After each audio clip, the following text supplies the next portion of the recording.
first contestant is Ms. Watanabe Miku from Seibo Kishoten Gakuin Jugakko in Osaka. The title of the speech is My Grandfather, My Inspiration. Can you imagine a young boy who would pick a fight with big, tall grown-ups using crayfish as his only weapon? I can. That would be my grandfather. He was only 11 years old at the time. Surprisingly, his opponents were men in the American Occupation Army who came to Osaka after World War II. When he told me his story, I shook with laughter. However, I wanted to hear more about his childhood experiences, especially crayfish fighting. According to my grandfather, after the war, Japanese people were afraid of American soldiers. So when grandfather saw American soldiers at the entrance of his home, he felt so overwhelmed that he threw a handful of crayfish at them, which he had caught in a river. This action upset the soldiers, so they took him somewhere on their jeep. The neighbors worried he would be killed.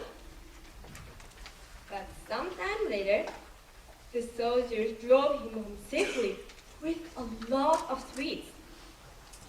They were good people, and my grandfather became very fond of them. This gave him the desire to study and speak English well. During those years, it was difficult to learn English as spoken by native speakers. So, when he became a junior high school student, he decided to stand on the main street of Osaka with his English textbook in his hand. Whenever he saw an American soldier walking by, he would approach him and say, "Excuse me, sir, I want to study English, so would you please read this textbook for me?" Many thought he was begging for money and ignored him. However, he did meet some nice individuals who even asked him to read aloud and corrected his pronunciation.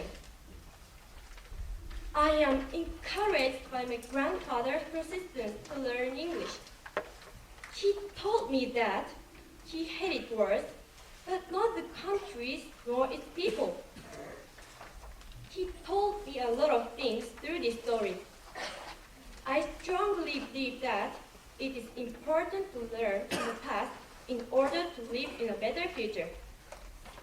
We can do this through school education, reading books, and so on.